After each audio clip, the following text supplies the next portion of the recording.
Evolución de las ideas sobre el lenguaje. A lo largo de la historia ha variado mucho la actitud de los estudios frente a los hechos que se han visto del lenguaje. Durante nuestros siglos se ha producido una transformación radical en los estudios gramaticales y lingüísticos, que ya comenzaron a evolucionar en el siglo pasado. Así pues, fue una posición estrictamente lingüística, es una actitud moderna, mientras que la posición tradicional normativa es una postura de vasta tradición a lo largo de los siglos. Aquí también podemos apreciar cómo a poco la ciencia del lenguaje ha ido independizándose de la tutela filosófica. La lingüística ha pasado a ser una ciencia avanzada, autónoma y después de haber vivido durante muchos siglos como una rama de la filosofía.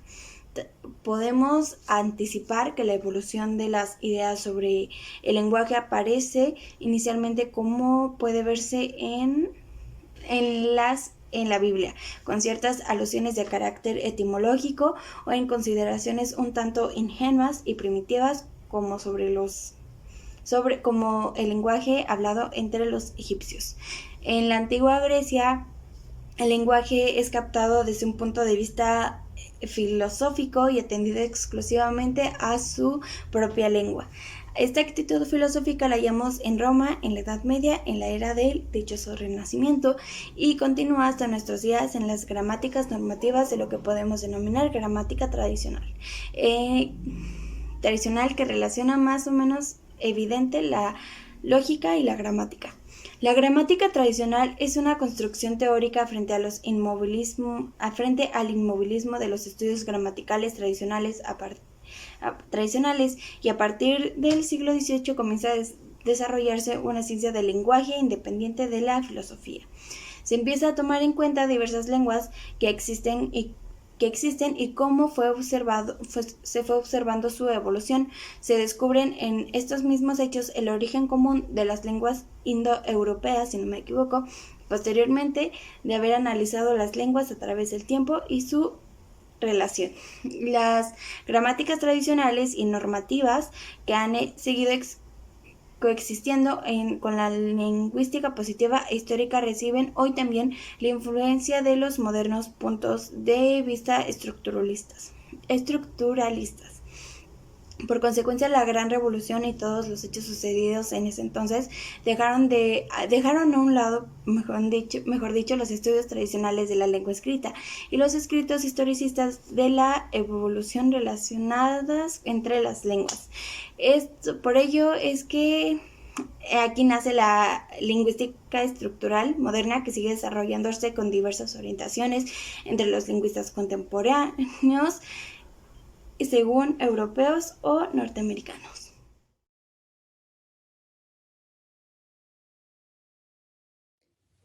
Gramática y lingüística. En esta parte vamos a resumir los tres momentos de la evolución de la palabra de la gramática y de la lingüística, en donde la primera parte nos menciona el concepto de la gramática tradicional. Este concepto era un carácter más normativo y en donde se tenía la palabra gramática y se entendía como un arte de escribir bien alguna lengua. Este concepto con el paso del tiempo fue desapareciendo, ya que aparecieron nuevos términos y nuevas definiciones más concretas y más rigurosas. Después, en segunda parte, se puso un acento en el vocablo lingüística y se entendió como un término que hace referencia a una ciencia inmanente, que tiene en sí misma su propio objeto de estudio, y este objeto de estudio es la lengua, o un sistema de signos para la comunicación humana. Y todo su método tiende a la formalización, es esencialmente una ciencia estructural. La tercera y última parte de esta evolución de la definición y del concepto de la palabra, de la gramática y la lingüística, nos menciona que por fin vuelve a aparecer el concepto de la gramática, pero ya no una gramática tradicional, sino una gramática generativa, en donde ya no se ve esta gramática como un arte, más bien es una ciencia, y en esta ciencia trata de explicar los mecanismos que permiten al hablante generar frases correctas en su lengua. Lo que le interesa y fundamentalmente son reglas generativas. Por eso esta nueva ciencia y este nuevo concepto ya no es la gramática tradicional, sino la gramática generativa. En consecuencia, la ciencia del lenguaje que sugerimos en este manual tiene en común con la gramática tradicional que el hablante genere frases que sean correctas y se diferencia porque la gramática tradicional, en que ese criterio de corrección no reposa en algo tan externo al individuo como la lengua de los buenos escritores, sino en algo que conocemos como el nombre de competencia lingüística del individuo. Por esto, la ciencia moderna del lenguaje sigue el método deductivo de la gramática generativa frente al método inductivo de las otras que parten de la realidad para establecer, basándose en datos empíricos. El estudio de la lengua se ha centrado más en la acomodación a unas normas que en mostrar a los hablantes las posibilidades expresivas que ha empleado la lengua y que éstas poseen.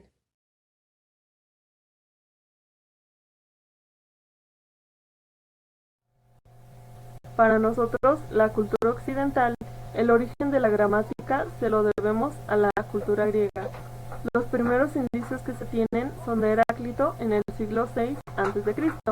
Él afirmaba que las palabras, el origen de las palabras, tenía relación con la naturaleza de ellas. Al contrario de Heráclito, Demócrito, en el siglo IV a V a.C., afirmaba que las palabras eran más bien arbitrarias.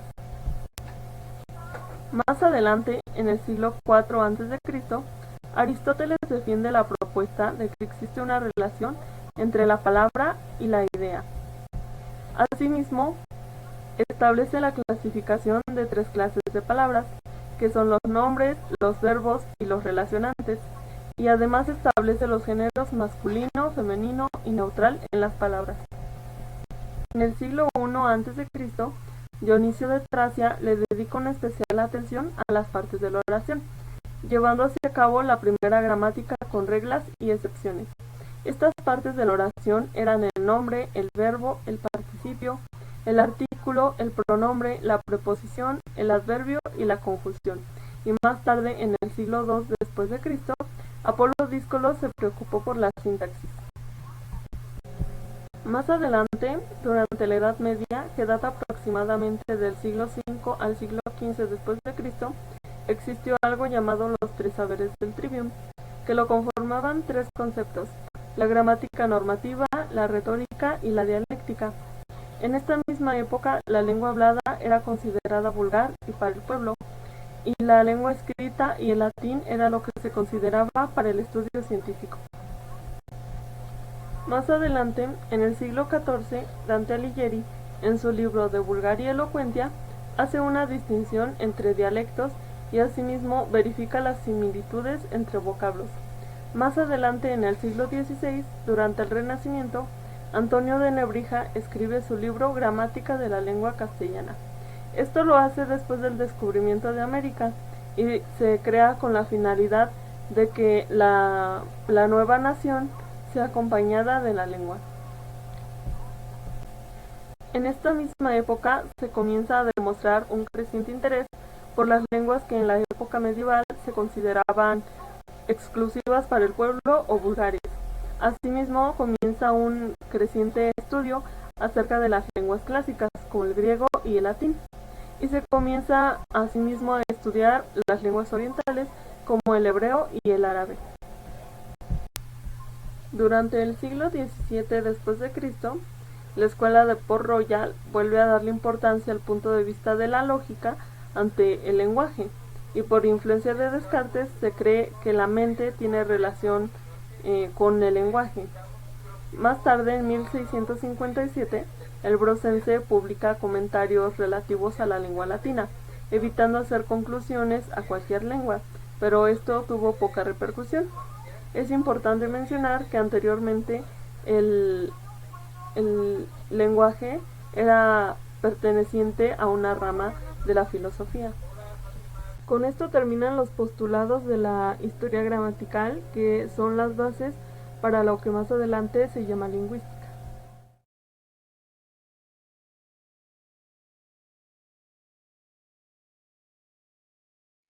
La gramática comparada y la gramática histórica.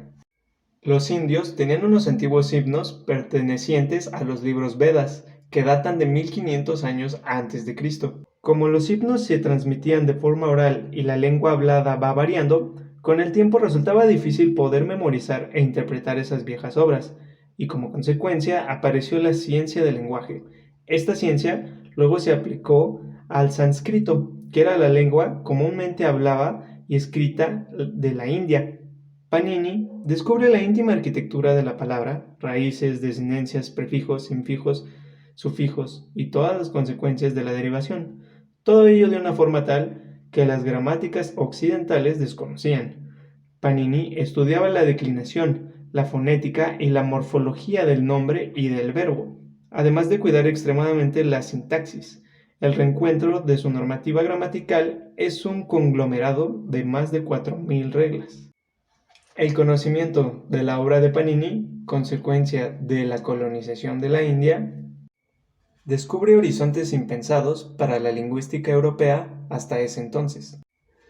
Fue un importantísimo descubrimiento, pues en cierta forma la gramática de Panini es de nuestro siglo, ya que el tipo de investigación y el concepto de gramática abrieron nuevas perspectivas al pensamiento y la investigación gramatical del Occidente. Se continúan los estudios sobre el grupo lingüístico indoeuropeo. Se recopilan los datos positivos que tal grupo proporciona, buscando conexiones y paralelismos.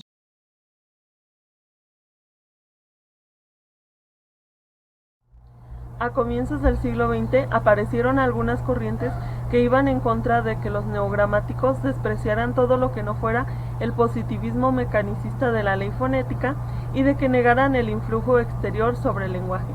Algunas de estas corrientes más importantes fueron la psicología, la idealista y los neolingüistas. Lo que la psicología defiende es que el espíritu humano puede influir en los cambios lingüísticos, así como en el lenguaje en general. También defendía el condicionante de la psicología básica de cada pueblo como interacción en la conformación de su lenguaje.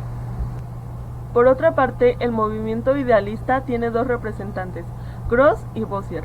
Gross considera el lenguaje como una creación estética de cada individuo, y Bossier considera el lenguaje como un instrumento y como el resultado del espíritu creador de cada comunidad o pueblo lingüista.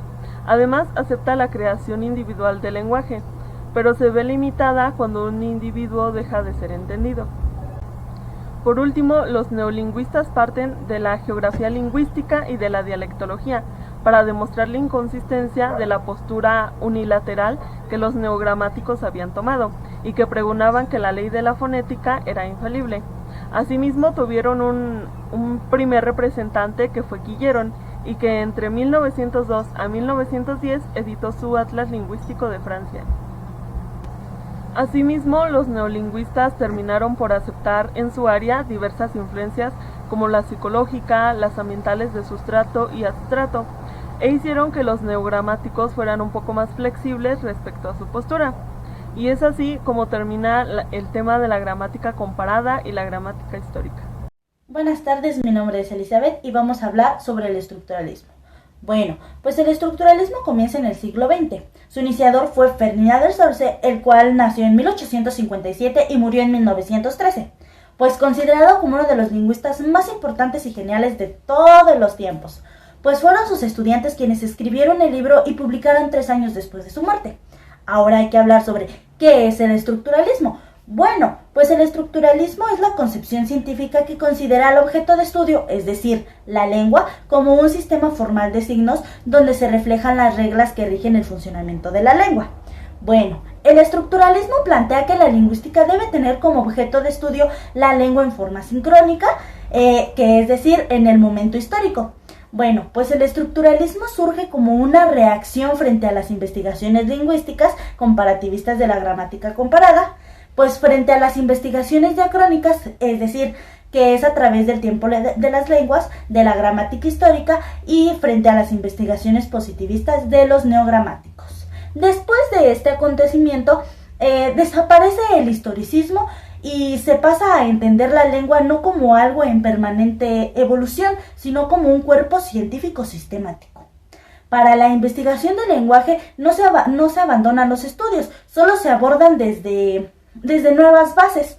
Para nuestras características generales, pues nuestro primer punto es que se aborda el estudio sincrónico y diacrónico, marginando la lingüística histórica. Para nuestro segundo punto, el enfoque es eminentemente descriptivo, pues es basado en el análisis de estructura, sus elementos y relaciones. Para nuestro tercer punto, el análisis cultural implica la distinción de niveles y delimitaciones en unidades jerárquicas. Para nuestro último punto, se usó una variedad terminológica acorde a cada escuela y corriente. Ejemplo, el cenema, el morfema, el plerema, el lexema, etc.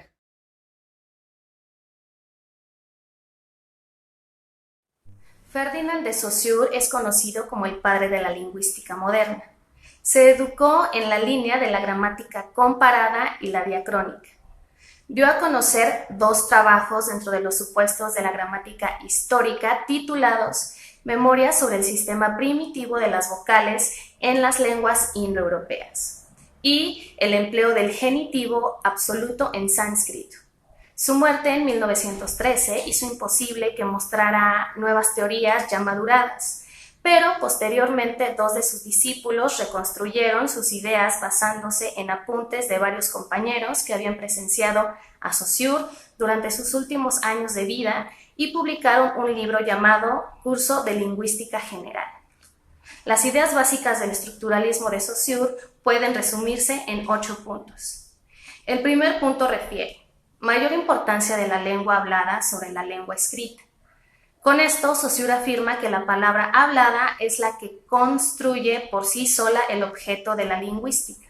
La lengua y la escritura son 2 sistemas de signos. La única razón de ser de la escritura es la de representar la lengua. El segundo punto refiere lenguaje, lengua y habla. El lenguaje, dice Saussure, es la capacidad de comunicación mediante signos, pero el hecho lingüístico es sumamente complejo, ya que intervienen factores fónicos, acústicos, individuales, sociales, entre otros. La lengua está formada por un sistema de signos que los hablantes aprenden y guardan en su memoria. Es un código de signos que permite cifrar y descifrar mensajes. El habla es el acto en el que el hablante extrae del código de signos y de las reglas los elementos necesarios para extraer un mensaje. Tercer punto, sincrónica y diacrónica. Saussure plantea que el hablante no es consciente de que la lengua que usa ha sufrido cambios y que no es igual a la que expresaron sus padres, sus abuelos o sus antepasados, ni tampoco lo es a la que usarán sus hijos o descendientes. La lengua en un momento dado es una realidad sincrónica, por ende es distinto el método diacrónico que ve la evolución de una lengua. Cuarto punto. La lengua es un sistema de signos solidarios interdependientes, pues la lengua es un sistema, un conjunto de cosas que dependen unas de otras, lo que hace notar la interdependencia de los signos. La interrelación de los elementos de la lengua se produce porque cada signo posee un valor en oposición a los demás signos, diferenciándolos. El quinto punto refiere a la naturaleza del signo lingüístico. El signo lingüístico no une una cosa con un nombre, sino que une un concepto con una imagen acústica que tenemos en nuestra memoria y que materializamos fonéticamente cuando deseamos emitir el concepto o que relacionamos con dicho concepto cuando la escuchamos. Sexto punto. Oposición entre lingüística externa y lingüística interna. La lingüística interna, dice Saussure, es en realidad la auténtica lingüística, ya que se centra en una sola lengua y en el estudio del sistema de signos, y la lingüística externa en sentidos conceptuales, no constituye un objeto de verdadero interés lingüístico, ya que se centra en el contexto de cada lengua como institución social. El séptimo punto refiere la oposición entre las relaciones. Saussure dice que las relaciones entre los signos, significado y significante, se desarrollan en dos esferas diferentes: las relaciones sintagmáticas y las relaciones paradigmáticas. En las relaciones sintagmáticas, los signos se organizan en una cadena de habla basada en el principio de linealidad, lo que impide pronunciar dos fonemas al mismo tiempo. Y las relaciones paradigmáticas no se forman mediante la cadena de habla, sino que es ausencia de ella. Por lo tanto, las palabras tienen una asociación en la memoria del hablante. El octavo punto refiere a la teoría del valor lingüístico. El valor es la capacidad que tiene cada signo de diferenciarse con otro. Este valor es arbitrario, ya que la comunidad se lo otorga. La comunidad hablante, o bien el sistema, establece los valores de los signos, las relaciones entre los signos y las relaciones entre significado y significante.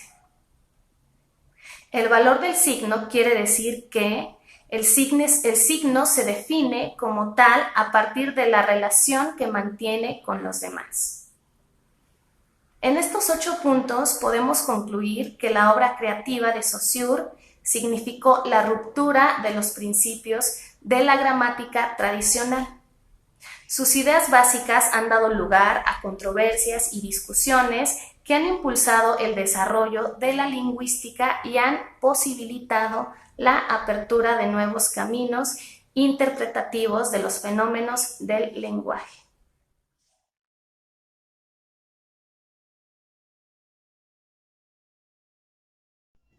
Escuelas estructuralistas europeas.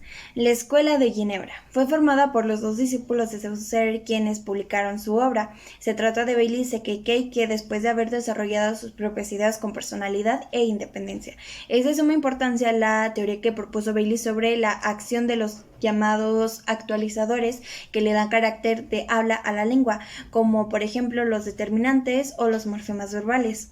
Szekely partió de un método a priorístico, llama a las tradicionales partes de la oración como categorías de la imaginación y destaca la importancia de la posición del sujeto en relación con la del sustantivo y la del verbo con la del predicado. También menciona el habla como impulsivo expresivo y lo que él llama habla organizada, o sea, el habla como manifestación de la lengua. El Círculo Lingüístico de Praga está estrechamente unido con los nombres de Trubetskoy, Jacobson, incluyendo Mayhesus, Beckett, entre otros. Esta escuela fue llamada a sí misma como funcionalista y algunas de sus ideas de la escuela se expusieron en la tesis del primer Congreso Filosófico de los Eslavos en 1925 y en el Congreso Lingüístico de 1928. Las investigaciones más fecundadas de los estudios del grupo creado en 1926 fue de la fonología. Aunque se confundía la fonología y la fonética, no son sinónimos. La fonética se utiliza para la descripción física y fisiológica de los sonidos. Sus observaciones son cada vez más precisas de las técnicas de registro sonoro. La fonología se ocupa en los fonemas que pertenecen en la lengua como sonidos intencionales frente a la realización material de sonidos que corresponde al habla. La Escuela de Copenhague y la Hemática. El Círculo Lingüístico de Copenhague orientó su trabajo de crear una escuela lingüística con su teoría y metodología. Su intento de la glosemática dice que el lenguaje es un instrumento con el que se manipula lo indecible hasta que el límite de lo indecible queda finalmente dicho. La glosemática constituye de un desarrollo de las doctrinas de Saussure hasta las últimas consecuencias. Creada por Hemsleb y ha sido un objeto numeroso de trabajos y debates. Junto a la Escuela de Praga conforman los 2 grandes corrientes del estructuralismo europeo después de Saussure. Hemsleb aspira a una formalización absoluta lingüística de la que excluye disciplinas tan características como la fonética y la semática. La lingüística debe ser también inmanente y no que sea un medio para adquirir conocimientos de otras disciplinas. Debe estudiar el lenguaje por sí mismo. Un aspecto muy importante de la glosemática es la separación entre el plano paradigmático y el sintáctico. La glosemática ha ejercido una gran influencia entre muchos lingüistas, pero también ha sido atacada por la posición radical en la que se plantea, pues muchos aspectos es imposible prescindir en la lingüística moderna de sus apreciaciones y aportaciones.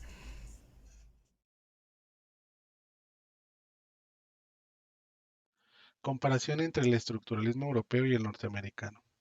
El estructuralismo es un método para explicar y analizar cosas como el lenguaje, la literatura y la sociedad. Esta se centra en comparar ideas o elementos estructurales y tratar de mostrar su relación con toda la estructura. La principal diferencia entre el estructuralismo norteamericano y el europeo es que el estructuralismo norteamericano es un movimiento muy influenciado por el conductismo, mientras que el estructuralismo europeo está directamente influenciado por el concepto de lenguaje de Saussure. Entonces, ¿qué es la teoría estructuralista? El estructuralismo es una escuela de pensamiento en la que el comportamiento humano debe entenderse en el contexto del sistema o estructura social en la que pertenece. Las personas no son solo actores independientes que toman decisiones, también son un producto de esas condiciones sociales en las que viven. Entonces, comparando el estructuralismo europeo con el estructuralismo norteamericano, se considera que éste ha seguido un mecanismo más formalista y mecanizado en su investigación del lenguaje. Los objetivos de los lingüistas norteamericanos son más limitados y humildes que los europeos, porque están particularmente interesados en encontrar formas de escribir un lenguaje correcto y preciso. Por esto, está claro que el estructuralismo norteamericano, en comparación con sus homólogos europeos, ha avanzado mucho más en el análisis morfológico y sintáctico. Entonces, el estructuralismo norteamericano, que apareció en varias escuelas, se originó con la de Bloomfield, el cual es fundamentalmente más analítico y descriptivo. Parte de la misma oración como esta, la unidad más grande por analizar y crear métodos científicamente significativos para que puedan dividirse en elementos constituyentes hasta llegar al fonema, como la unidad más pequeña e indivisible. La lingüística norteamericana es más homogénea porque se desarrolla en el mismo entorno y en el mismo idioma, pero en Europa hay muchos países, culturas e idiomas diferentes. Entonces, la norteamericana es una lingüística más empírica y pragmática. Sin embargo, este punto de vista ha sufrido una evolución desde que Chomsky se ha interesado en la reflexión sobre el lenguaje. Una característica común es el uso cada vez mayor de formalismo gráfico y conceptual, como resultado de la influencia del lenguaje lógico-matemático. Entonces, vamos a comparar el estructuralismo europeo y el estructuralismo norteamericano. Por ejemplo, el estructuralismo en Europa, para definir con ciertos puntos, vamos a ponerle como punto número uno, que éste se desarrolla independientemente del norteamericano. El, el europeo es más heterogéneo. También están más preocupados por encontrar una base teórica doctrinal sólida para las investigaciones. También hay muchos países, culturas e idiomas diferentes. Comparado con el estructuralismo norteamericano, del europeo, perdón, la independencia del estructuralismo norteamericano es imposible. También otra es, no es fácil hacer una distinción clara entre las dos porque el europeo, usa mayor gráficos y formalismo conceptual. El estructuralismo estadounidense, por su parte, se embarcó en un camino más formal y mecanizado en la investigación del lenguaje. Los lingüistas americanos tienen objetivos más limitados y humildes que los europeos, pero son más avanzados en la morfología y sintaxis que los europeos.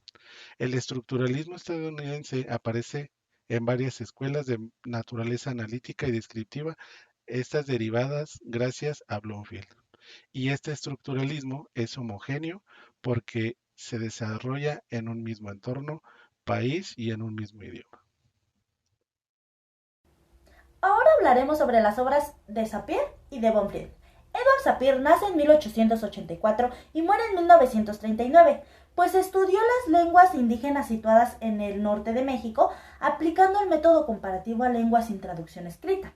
Sapir está considerado como un clásico de la lingüística americana, aunque no haya formado su escuela, pues su obra Lenguaje, publicada en 1921, estudia los aspectos fundamentales de la ciencia del lenguaje. Estableció una tipología lingüística para las diversas lenguas que organizan 3 niveles distintos. El primer nivel se establece por la capacidad de la síntesis. Ejemplo, el chino es el más sintético de los lenguajes porque es silábico, o el castellano, que es más analítico que el inglés o el alemán. Segundo nivel se refiere a las técnicas morfológicas como aislante, aglutinante, fusional y simbólico. Para un tercer nivel es la conjugación de los conceptos concretos con los conceptos relacionales. De esto dedujo la división de las lenguas en 4 clases fundamentales. El concepto de significado no explica suficientemente su obra en su doctrina lingüística. Bueno, ahora hay que hablar sobre Leonard Bonfils, el cual nació en 1887 y muere en 1949. Pues Leonard es como un complemento de Sapir, aunque su obra tiene más repercusión e importancia que la de este último. Pues su obra más importante fue Lenguaje, que fue publicado en 1933. Este supone una valiosa importancia metodológica y teórica a la lingüística, que se caracteriza por el empleo de datos procedentes de un amplio número de lenguas. Pues la doctrina de Bonfils se distingue por una gran coherencia interna que posibilitó avances en el análisis de numerosas lenguas, aunque sean muy diferentes en su estructura. Sobre la relación entre forma y significado, él afirma que un acto verbal constituye una expresión. Los rasgos fónicos comunes a 2 o más expresiones establecen formas, a las que corresponden relación de estímulo-respuesta, determinando su significado. Pues el conjunto de morfemas de una lengua constituye su léxico y el conjunto de combinaciones significativas de dichos morfemas que permite que esa lengua forme su gramática. Pues las combinaciones se llaman taxemas y pueden ser de 4 clases: selección, orden, modulación y modificación fonética. Pues dentro de una metodología en la exposición de sus ideas y las de sus seguidores, las definiciones se obtienen como un gran rigor metodológico.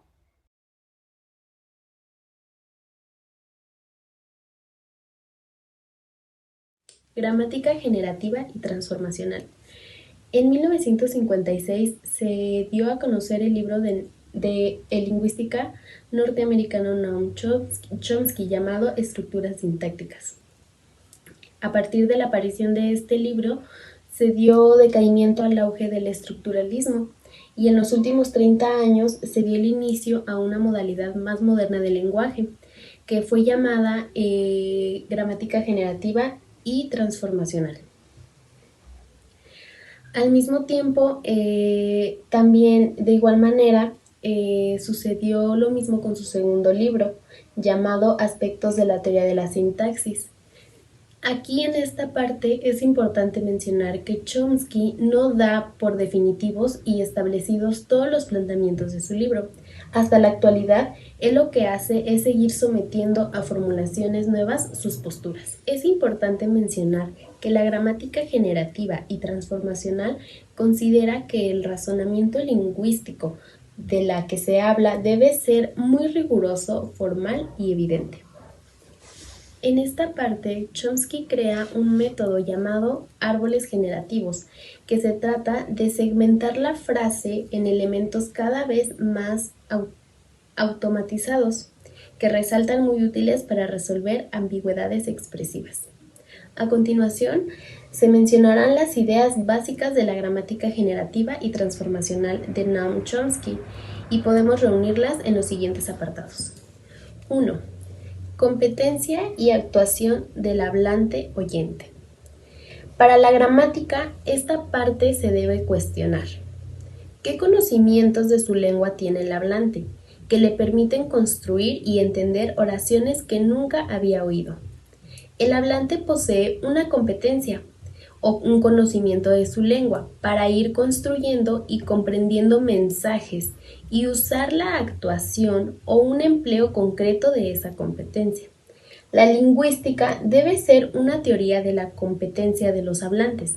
Esto quiere decir presentar explícitamente las reglas gramaticales que el hablante aplica implícitamente al construir o estudiar oraciones. 5 son las reglas de la escritura del español que estarán apareciendo a un lado.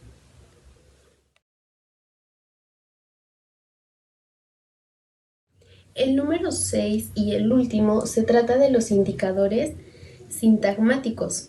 Esto menciona que la estructura profunda de cualquier oración en español es el resultado de aplicar ordenadamente estas 4 reglas de la escritura.